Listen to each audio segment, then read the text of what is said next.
Today I stand before you not only as an officer in the armed forces of Ukraine, but as a person with a journal that intertwines war and art. In my civil life, before the full-scale invasion, lived a creative and joyful life as an actor and director my own puppet theater. For 10 years, my wife Valentina and I created the small marionette theater, bringing smile to children and teaching them hospitals and orphanages. This war has radically changed everything. It changed the life of millions of Ukrainians. It united my civil passion with my military duty.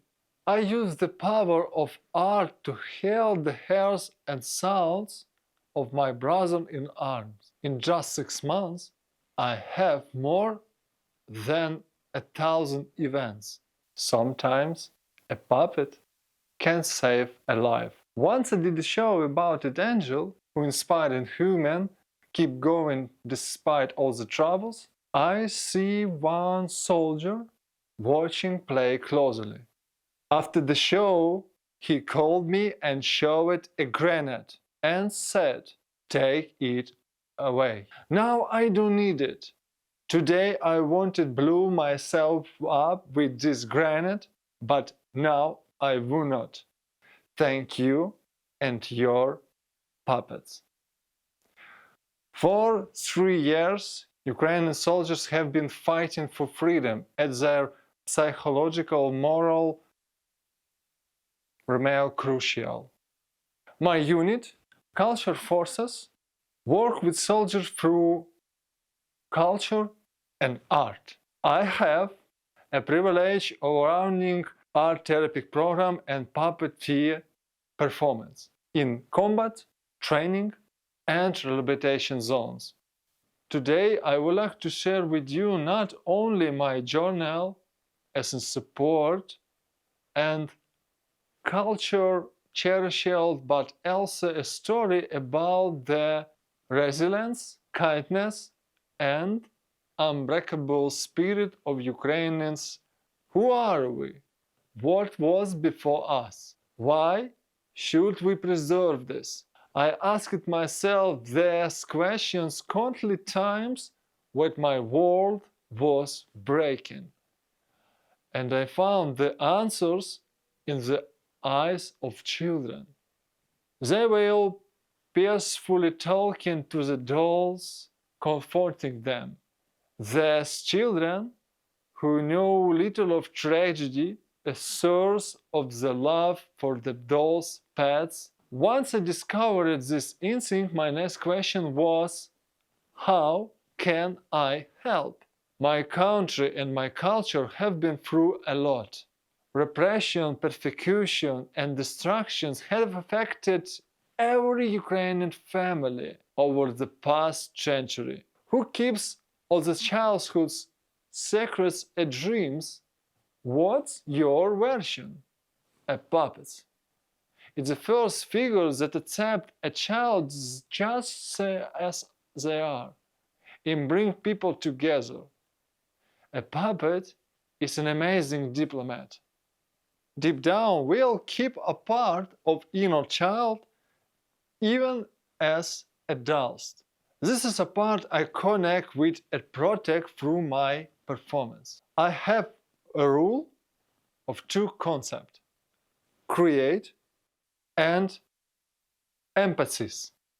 Using puppet, I teach these values to both children and adults.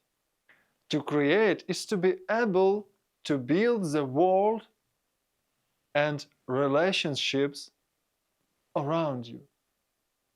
To create is to be understand yourself through action. To empathies is to be able to respect and not break the world create around you. To empathies is to be understand other through attention and curiosity. My culture is deeply rooted in oral traditions, story passed down about those who came before us. Their tales often shape conversation, interests, games, and our puppets. Puppets open my past and help me understand who I am. Lately, Ukrainian soldiers have become one of my best goodies. When I first read and the front line and began to see how my puppets might be useful, the soldiers started to mock me a bit. Here's what they told me. Were you given dolls instead of weapons? Despite the jokes, the Titans were genuinely curious. The jokes soon turned into childhood memories. One day, a gun commander approached me and asked for a puppet. We started playing together in front of the personnel, with explosion in the background. That is where the first sense for my stories were born. War extends far beyond the battlefield.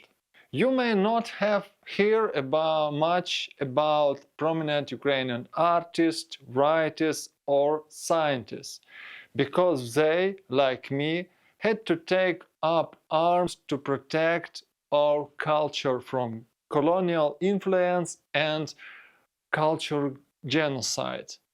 I studied puppet theater action at the Kharkiv Kotlяревsky National University of Arts. For 3 years now, Russians have been attacking Kharkiv daily, and I was involved as a soldier in protecting this area during the early days of the full-scale invasion. Anyway, for me, puppetry at the front line is not only a way to support Ukrainian soldiers and children, but also a means to preserve the puppet tradition. In Ukraine, there is things called the vertep. It is a portable box used during the Christmas seasons. People will go around the village telling the story of the birth of Christ. This is a folk play that has existed for centuries. It tells a story not only about the birth of Jesus, but also about us. It speaks of ordinary people who hear joyful news and have hope for a better future. It is a story of safety and protection. A defendant who allows people to be free has been a character in this play since the beginning. The performance of the vertep show people that they are remembered, that they are of a community. Year after year, the vertep return and waiting of the share in the joy and hope. This place says, you are one of us. You are not alone. You belong. In the darkness time, the vertep became a beacon of hope for a brimming future. Symbolize the resilience and belief that even the most changing moments in our lives are not permanent, reminding us of the promise of better days ahead. Soviets during the occupation were particularly ruthless with the vertep performance. The folk theater became a space for resistance. I have a colleague in the culture forces whose family suffered such persecution. In 1947, a rehearsal for the vertep was taking place in his great-grandmother's house. NKVD agents saw the rehearsal through the window. They began the shooting without warning. 2 teenagers were killed on the spot. And this was not an isolated incident. It happened in other places as well. In the combat zone, we built a vertep box. I performed for my comrades. I believe in everything I showed and every word I spoke through the puppets. And I witnessed my brother and sister move to tears. Through the performance, the past came back to them. They shared how, as children, they used to take part in the vertep. And so we create vertep once again. We knew these carols and sang them as best as we could. Marching down the ruined street, we sang lobbyily and happily, so people would know we were bringing the same joyful news and many generations before us. And the soldiers from the neighboring building invited us to share the news we were bringing. Everyone present shared the same happiness, the joy of remembering their parents. We sang not for ourselves, but for them. Through the puppets, we saw ourselves and children again. We felt that we had a place here, that we were not alone. Our inner child met with our ancestors, and we were all together. That evening, we were all together that evening. Not a single shell flew our way that night. No bad news disrupted our holy evening. Culture forces are at the forefront of historical events. By changing the front, Ukrainian soldiers are changing the world. As an army officer and the puppeteer, I hold both a weapons and a puppet in my hand. An angel in my hand, a puppet turned into a weapon. Puppets have their own ways of creating miracles. And I've had another chance to witness this on the front line.